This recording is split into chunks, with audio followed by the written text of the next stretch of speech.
My name is Amy House, and today's webinar is about mindfulness and how to manage caregiver stress, which is a huge topic, something you might hear a lot of. You might hear mindfulness all over the place, and you're wondering, what is that exactly? And it sounds so complicated, but I'm here to bust a few myths about it and talk about it.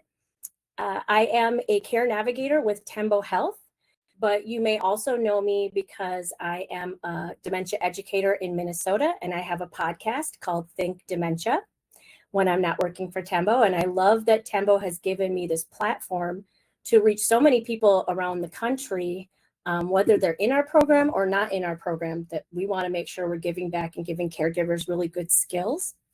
My information will also be on the last slide if you don't have time to write it down now, but if you need to get a hold of me, you can, and I'm happy to answer any questions. I will be at the end of the presentation putting up a QR code to leave some feedback for me, and I would really appreciate it. That feedback is for myself as the Think Dementia educator on what other topics would be helpful and anything that you may have for comments to share on my website anonymously. And then there's a link after that if you do have a Google account to leave a Google review.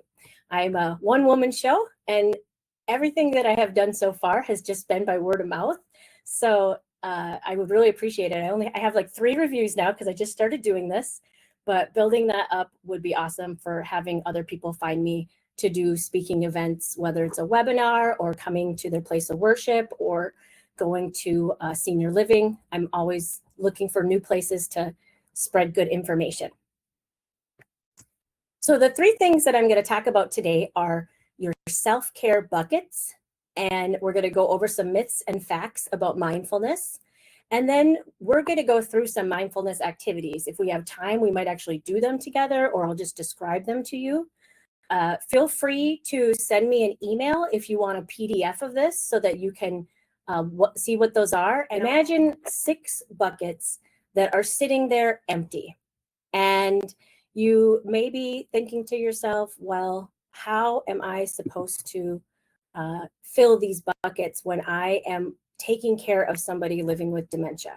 But it is really important that you do fill those buckets and that you are keeping those buckets full, because how can you fill someone else's bucket if yours is empty?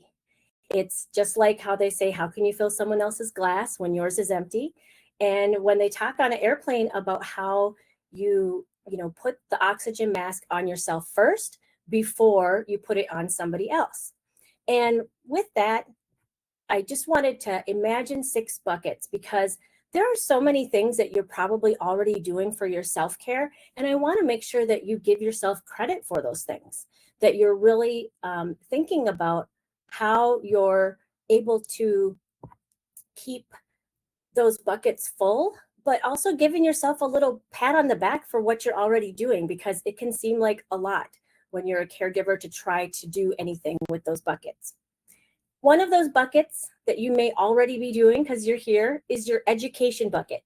That is part of self-care. Getting education about caregiving and about dementia, that is part of self-care. So you already have something in that bucket. So give yourself a pat on the back. Another one would be your health. And that includes making sure that you're going to your doctor's appointments, that you're getting checked out if you're having any medical issues, that you're really seeing what you can do. I find that sometimes there's caregivers who are limping, and the moment their loved one has the tiniest limp, they get them into the doctor right away. But yet their caregiver is limping along in pain every day and just doesn't feel like there's time to get to the doctor. You may have to bring your loved one with you or find somebody to watch them. But if you don't take care of yourself, what will happen to them if you're not able to care for them? That is the biggest concern, especially if you're a spouse or a partner. You want to be there for them and you want to live through their caregiving journey. So you have to take care of your own health. That also includes getting lots of good sleep. Another bucket that you may not have thought about would be your support bucket. Are you having some time where you're giving a call to a friend who understands what you're going through, who has maybe cared for somebody with dementia? That's going to be a really important conversation that is going to resonate in a different way than if you're talking to somebody who doesn't know what it's like being a caregiver for somebody with dementia. And another way to get support would be going to a support group. Every support group is different. And so if you've gone to support group and you didn't think it was for you, I suggest you go back a couple times. And then if it's still not for you, find a different support group, because there really are a lot of different personalities in a support group. They change over time as people are coming and going. And, you know, you might go one time and it wasn't the best experience, but it's really helpful to talk to other people who get it and they're in the same boat as you and they really understand what's going on. The other buckets that I want you to think about would be your spiritual bucket, whether that's practicing yoga or meditation or mindfulness, whether it's going to your place of worship or talking with a leader from your religion, prayer. All these things are your spiritual bucket, and it's important that you have that bucket full as well. And then we want to have some sort of fun bucket. All right, so now let's talk about those buckets, because many of you are probably here because you don't have anything in the mindfulness bucket. And it's, you know, there's a lot of information out there about mindfulness. You might have heard what mindfulness is. You may wonder what it is. There's, I think, a lot of mystery behind it. Sometimes it sounds like something that only like a real guru can do and a professional can do, and that it takes a lot of homework and discipline that you don't have time for. But mindfulness is really actually quite easy. And that's what I want to highlight today, that this is something you can do for a couple minutes a day that will really change everything that you're doing. Now, true or false? Mindfulness is based in religion. That is false. There's no one religion that owns mindfulness or meditation. Some religions have added this to their practice, but really it's an exploration of your own mind, of your own being. And it's not a religious experience when you're having that. So you may not be somebody who practices religion. And if you're thinking that that's a religious thing to do mindfulness, it's not. Another one is mindfulness is clearing your mind. This is a big one. True or false? I hear from so many people, I can't do that. I cannot shut my mind off. I cannot shut my mind off. And what's happening is that's false. You can think during mindfulness. You just are thinking about the moment right now in the present. You are doing what you can to not think about everything you have to get done in the future or everything that's happened today in the past. You are trying to be in that moment. You can think, you can focus on different things, but you really have to not worry about the future or the past. True or false? Mindfulness can improve your response to stress. That would be true. Studies show that you're less likely to respond negatively or with unhelpful emotional reactions when you practice mindfulness. This is huge when you are caring for someone living with dementia, because sometimes it may be that you just don't feel like you have the patience today. The repetitive questions, maybe somebody not wanting to bathe or get dressed today, maybe you can't get them to take their medications. And some days you might have all the patience in the world to just work with them and adapt and practice all those things that you've learned in my other webinars. And other days, if you're stressful, you don't have the patience for that. You are more likely to get upset, to give up, to feel hopeless. And so by practicing mindfulness, this can help you get your, I think of it as a pot of boiling water. You know, this helps get you down to a simmer so that when something happens, the water doesn't boil right over the top. Where if you don't practice mindfulness or have any self-care, you may feel like you're always at the top, ready to boil over at the smallest thing. And it can just be just one thing that really just, you know, breaks the camel's back in a moment when you're caregiving.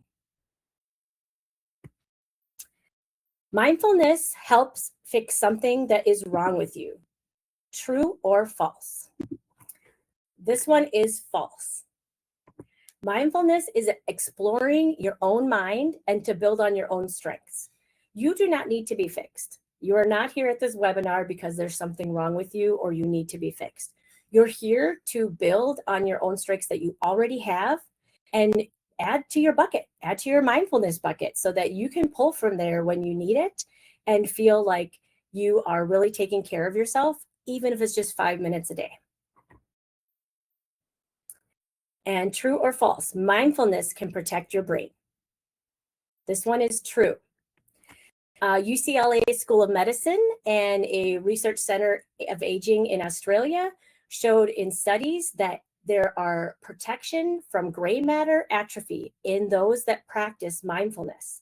Atrophy is the word describing the brain cells dying and death of the brain, where it used to have fill the space, it starts to have empty spaces in it, where the brain cells have died and withered away.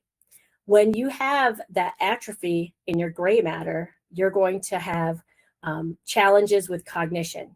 So by practicing mindfulness, it has shown that mindfulness is one of the ways you can protect your brain. And so this is really important because as a caregiver, it's really important that you stay sharp, right? That you are able to continue managing all of the new responsibilities that you have. If you start having cognition problems of your own, then what can happen to your care partner or your the person that you're caring for? This can be a big struggle. So protecting your brain is another reason why to try mindfulness. All right, so we're going to talk about some different mindfulness exercises that you can do. And this first one is just about paying attention to your body. When I talked about how mindfulness is not shutting your mind off, that is true. Many people think I have to think of nothing at all to do mindfulness, but that's not what it is. The idea is focusing on one thing in the present, something that's going on right now, instead of thinking about all the things on your list of to-dos and all the things that happened this morning and all the emotions that go with that. You're going to focus on something. And the easiest thing is to focus on your body because you have it with you everywhere you go, I hope. So one of the things that you can do is just do some belly breathing and some side breathing. And by doing this, you can really pay attention to your body. So there's deep breathing. You're breathing in, you're breathing out. You're breathing in, you're breathing out. But when you put your hand on your belly and think about how your belly is going out and in as you breathe, it's keeping your thought right there. It's helping you stay focused on that and avoiding everything that you have to do and everything that's happened today. And while you're doing an exercise in mindfulness, if something comes up, just say, okay, well, I got a little off track, focus again and try to get back to it. It takes a lot of practice to just have nothing pop into your mind while you're working on these things. Nobody expects that to happen. So if something does come up and you're doing the belly breathing and all of a sudden you think, oh, I have to go pick up that prescription. Okay, no, let's put that aside, focus on this again, and just go back to what you're doing. So for belly and side breathing, all you're doing is putting a hand on your belly and you're inhaling and letting it fill your belly, feeling your belly round out, and then exhaling. Then you can put another hand on your side. And as you breathe, feel that your breath is filling up the side of your body, all the spaces that you have there in your muscles, and exhale. Then pay attention to the belly again and exhale. Then pay attention to the side again and exhale.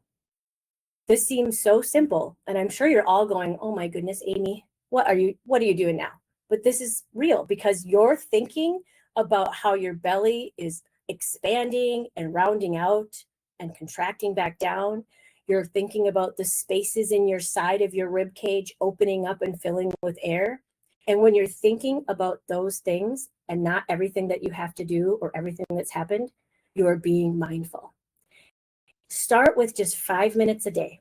Put a timer on your phone for 5 minutes so you don't have to worry about watching a clock. And just do this breathing with belly and side breathing for 5 minutes. I will tell you, you probably will notice the next day when you wake up that you feel a little bit more refreshed. Like you slept a little better last night. Why do I feel a little better? And it's just 5 minutes. So start with 5 minutes. When you feel like you've really been able to do that for 5 out of 7 days this week, well, maybe do 6 minutes next week. It doesn't have to be an entire half-hour session that is just really hard to squeeze into a day of busy caregiving, but also difficult to even sometimes imagine finding time to do that. There are a lot of mindfulness tools, and sometimes people like to have something in their hands, something physical to hold on to be mindful. And so there are some Tibetan singing bowls, which are these bowls, and you go around with the wooden doll there, and it makes this beautiful sound, and you're just focusing on the sound, and you're going around the bowl. That's kind of fancy one. That's a bit of a fancy one, right? But there's also really simple, like mindful challenge cards. This one that I have here, that picture of the 31-day mindfulness challenge, that's on Amazon for like $9. So it's not very expensive. And if you need something that just gives you that starting point every day, this is a great thing to try. I looked at one of the cards and it said that today's mindfulness was to go outside on a walk for 10 minutes and to pay attention to this, this, and this. So it just gives you a starting point, because sometimes when you're stressed or tired, it's hard to just know where to start. This is one where you're paying attention to your senses. And again, when you pay attention to your senses, that's the one thing you're really focusing on right now. And you're not trying to really go think ahead or think behind. And I forgot to mention, but some of these, if they are not complicated, they are great to do with your care partner or the person that you're caregiving for that's living with dementia. I would do mindfulness activities with my residents when I was a director of memory care. We would go to a different room and we'd all get in a circle. Sometimes I'd put on music, sometimes it would just be quiet. We'd all close our eyes, do some meditation or some mindfulness exercises, and they loved it.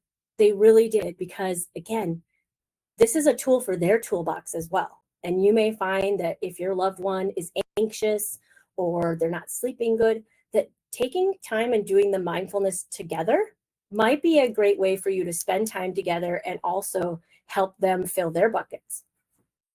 So when you're doing your 5 senses, you're just sitting somewhere. You could be sitting in your living room. You could be sitting outside, preferably, because nature is something that really fills our buckets when it comes to being a human. Being outside in nature is something that we need. So if you can sit outside or sit by an open window, that would be a great way to do this too. All you do is you think about 5 things that you can see right now. And so you might just say, there's a bird, there's a tree, I'm sitting on a chair, I can see that a car just drove by, and I can see the green grass. All right, you're just thinking these things in your mind or saying them out loud. Then you're going to think about 4 things you can touch. I can touch the chair I'm sitting on right now. I can touch my knee. I'm feeling my clothing on my body. What else am I touching? It might be that you can't get to 4, but you're going to try. 3 things that you can hear. I can hear the busy street and the traffic. I can hear a bird. When I think for a minute, I think I hear some kind of critter in a tree making a lot of noise. 2 things that you can smell.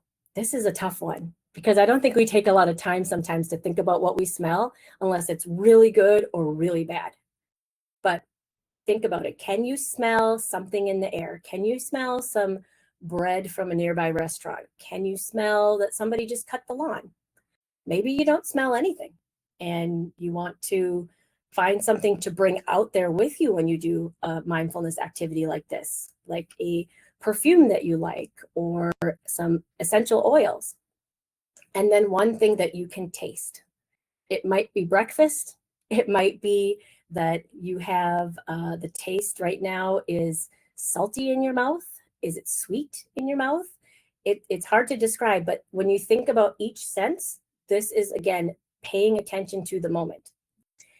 Another way that is really simple, I was recently at the MSSA conference and a gentleman said, sometimes if you really just can't think about like 5 senses, 5 things I can see, 4 things I can touch, 3 things, I mean, that's sometimes complicated, right? You're probably going to want to have it written down, and it might take a while to get the swing of things without looking at it all the time. But if you want to simplify something and you want to be in the moment, you can just look around the room that you're in and say everything out loud. So you can say something like, I see the ceiling, I see the floor, I see the closet door, I see my clothes from yesterday, I see a glass of water, I see a microphone, I see a laptop, I see a light. And you're just rattling off everything that you see for like a minute, and until you run out of stuff. Because while you're doing that, your mind can't venture off into thinking about everything that needs to happen or everything that happened already. Okay, there you are. So you see this little owl? This owl actually lights up. So it's like one color when you breathe in, it's another color when you hold, and it's another color when you exhale. So this is kind of a nice little tool for if you're somebody who needs something visual to get you through mindfulness. And that's also a really great tool for working with your person that you're caring for, because again, it's something that they can see and they can really keep on track of, are they breathing in? Are they breathing out? And it's not perfection we're looking for. We're just looking, are we doing some deep breathing? So that's another way to get something more physical that might be helpful in getting you started with this. And with that, you can do box breathing. I think this one does that 4x4x4. I can't remember exactly how many seconds in between. But box breathing is just saying 4 seconds in, 4 seconds hold, 4 seconds out, pause for 4 seconds. And you keep doing it. You're just making a square. So inhale while you count to 4, 2, 3, 4. Hold your breath in while you count to 4, 2, 3, 4. Exhale while you count to 4, 2, 3, 4. And then pause, 2, 3, 4. And start with the inhale again.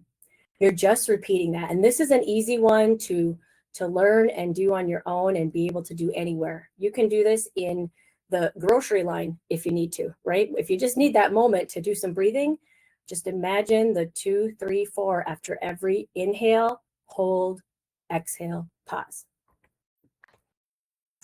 Now, a lot of people don't realize that you can be mindful with things, especially things that engage your senses. So being mindful with taste can be really fun. And it can also be, again, a really fun activity to do with your loved one. So find something that you like fruit, coffee, candy. Maybe it's your favorite tea, or maybe you love something like Doritos, whatever it is. Many times when we're eating, we just kind of just keep shoving it in and thinking about getting through the meal. And we might taste it overall, but we don't really taste it and engage all of our senses with what's happening in there.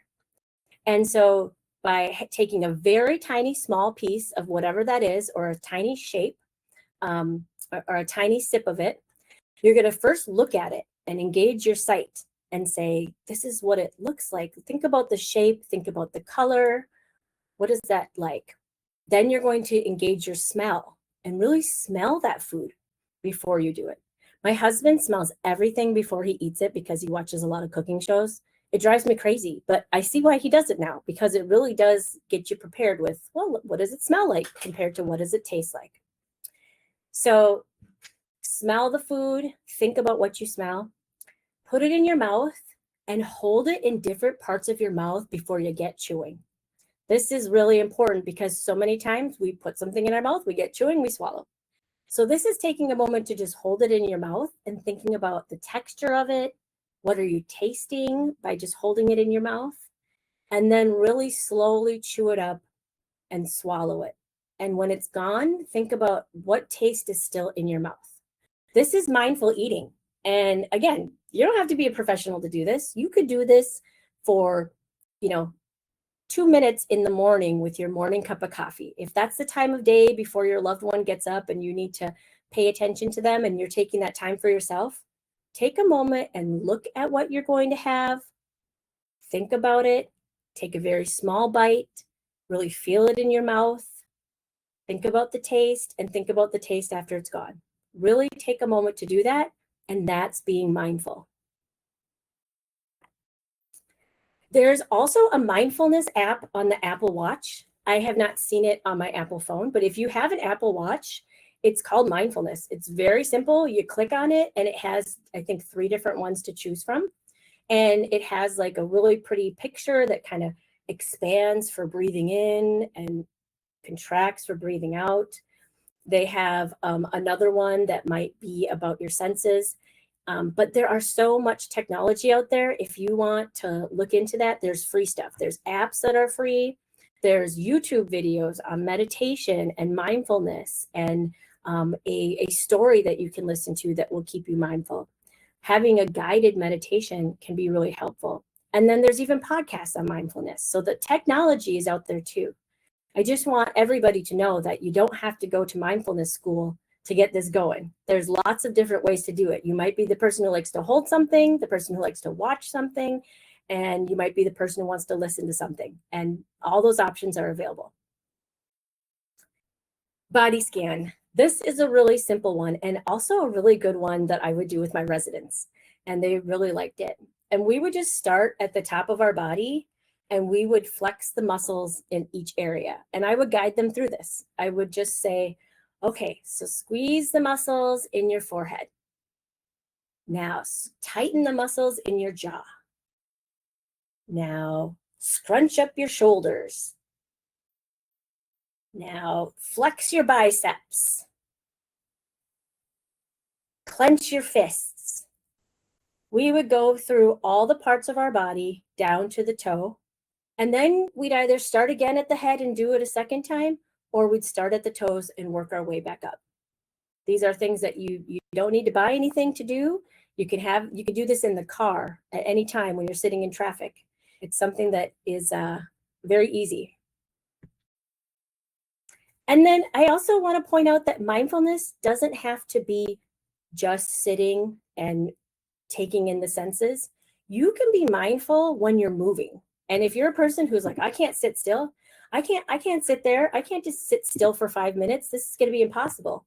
You can do this with movement. You can take a beach ball and toss it with somebody, or you can take a balloon and just sit there and try to keep the balloon in the air yourself. Again, all you're doing is keeping your mind on one thing and really thinking about what you're enjoying and not thinking about everything coming up and everything behind you. Maybe you want to dance to your favorite song. If you can just focus on the movement that you're having and the song that you're listening to, that is mindfulness. You're not letting everything just take your mind and take over. Maybe it's playing catch or hitting a golf ball, shooting some hoops, something that you can do on repeat where your mind doesn't wander as you do it. And definitely playing any kind of instrument is really helpful because you have to pay attention to what you're doing with that music. You can't necessarily, well, you could freestyle, but really thinking about a specific beat or a specific song that you are performing with that instrument can help keep you in the present. There's also some of the most obvious mindfulness exercises like yoga, tai chi, swimming can be one, especially if you're like doing the crawl or something and you have to breathe underwater, breathe above water, breathe underwater, breathe above water. That is mindfulness because you are only thinking about how you're breathing and moving right now. You're not thinking about everything else. And for me, my mindfulness is gardening. When I get my hands in the dirt or I'm thinking about where to place something, I am just thinking about that moment with that plant and getting it some water. I'm not thinking about everything that's going on in my life. And that may be for you too, that you can do that with some art. I have a caregiver who does some painting, just some watercolors every night when her husband goes to bed. And I think that's just amazing. It might be just 5 minutes, might be 10 minutes. I know I enjoy paint by number. It's been a really fun hobby that I started this summer because I really have to focus on it. I have to focus on finding all the numbers and painting them in. I'm just doing one color at a time, so I'm staying really present. And when my mind starts to wander about all the things that I need to get done or what I'm going to do at work tomorrow, I try to get back to finding those numbers and just going ahead and filling them in. Art does amazing things for your brain. All right, we have just a couple more. So Hang in with me. And then I'm going to open it up to questions. And if we have time at the end, we can do a meditation all together. This one is a very easy one, and it's alternating your nostrils when you breathe. So you're going to hold one nostril shut and breathe in and out. Then you're going to switch nostrils. Breathe in, breathe out, and then you're going to switch again. Now, this is so fun that I'm being recorded doing all these things, but it's very simple, but you have to pay attention. You have to pay attention if you're going to go in one, out another, in one, out.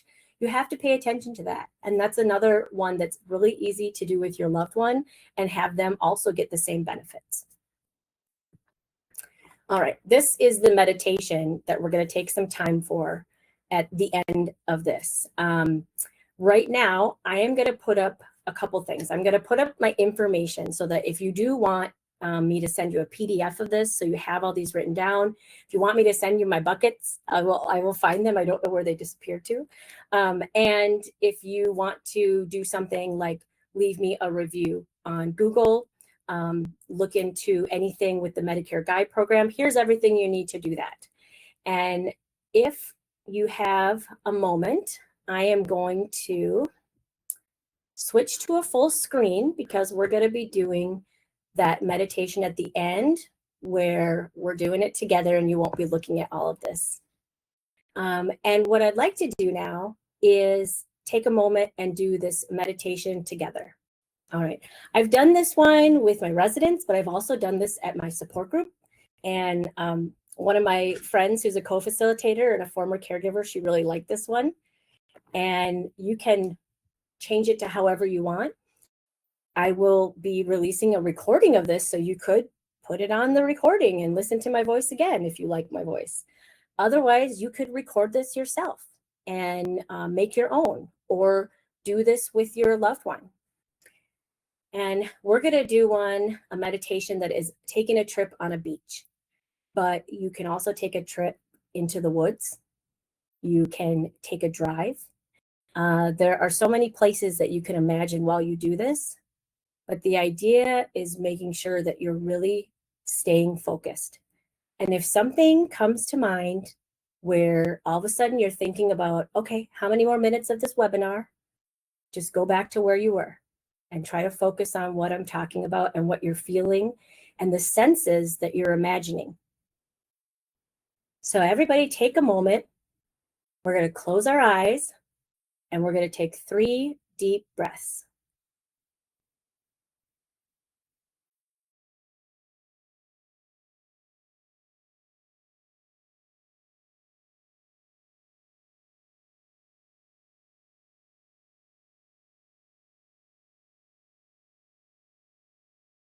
As you continue to breathe, I want you to imagine that you're laying on a beach. Your favorite beach that you've seen, or maybe you've never been there. What do you feel?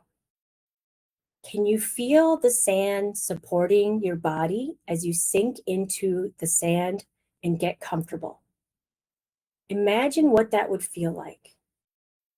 Is the sand warm or is the sand cold? Is it wet or is it dry? Can you feel that sand going through your toes as you dig your feet in? Can you feel it running through your fingers as you run your hands through the sand? What else can you feel as you lay there on the beach? Can you feel the sun rays on your face? Or maybe your beach is raining and you feel some sprinkles on your face. What can you feel? What do you hear? Can you hear the sounds of the waves as they come in and go out? Do you notice how the waves are also in beat with your breathing? And you can hear the splash as you inhale, and you can see that wave go out as you exhale.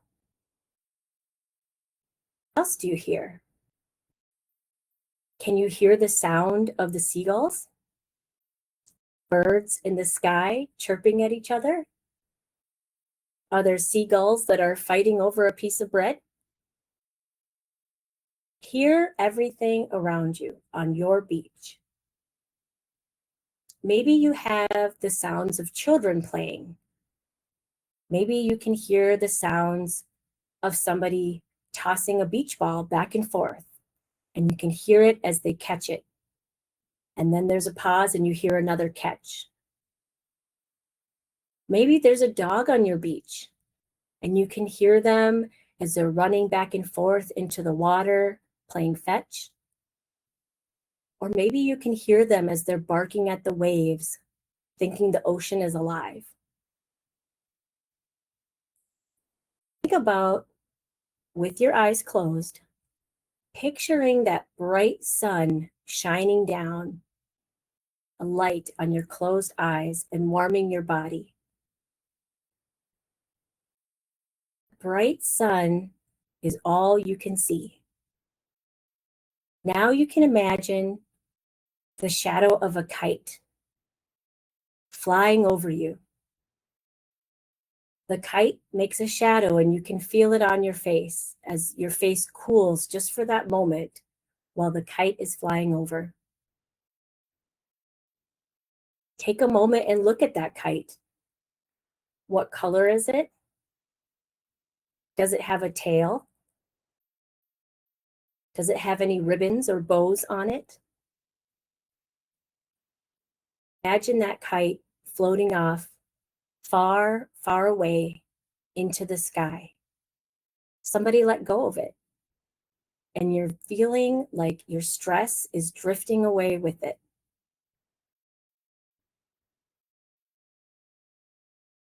Take a moment and think about all those senses that you just experienced on your beach. What did you feel with the sand, the heat, the light on your face? What did you hear? Did your beach have children, birds, dogs?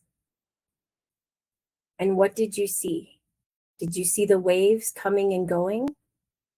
Did you hear the waves going in and out with your breath? And can you see that kite again? I'm curious what color your kite is and how long of a tail it has. As we come out of this short meditation, just take a moment and keep your eyes closed, but wiggle those toes and fingers in the sand. And we're going to take 3 deep breaths before we open our eyes again. 1, 2, 3. Now you can open your eyes. I'm going to go ahead and share the screen again in case anybody wanted that information and in case you needed any of the references that I talked about here. I'm going to show that in a moment on the next screen. Our Share and Care webinar is every first Thursday of the month at 12:30 Central, 1:30 Eastern Time. All right, then, everybody, I will see you hopefully next month. And our next month's topic is going to be about falls. It's going to be about falls in memory care and at home. Here is what you can do about it. And another care navigator, Mary Ellen, is going to join me, and we're going to talk about everything related to falls, why they happen, what should you do when they happen, what can you look at after a fall to prevent it from happening, engaging different services to help with falls. We have so many topics, it very well could be a 2-part webinar, we'll see. But that's going to be really a good one, I think. And take care, everybody.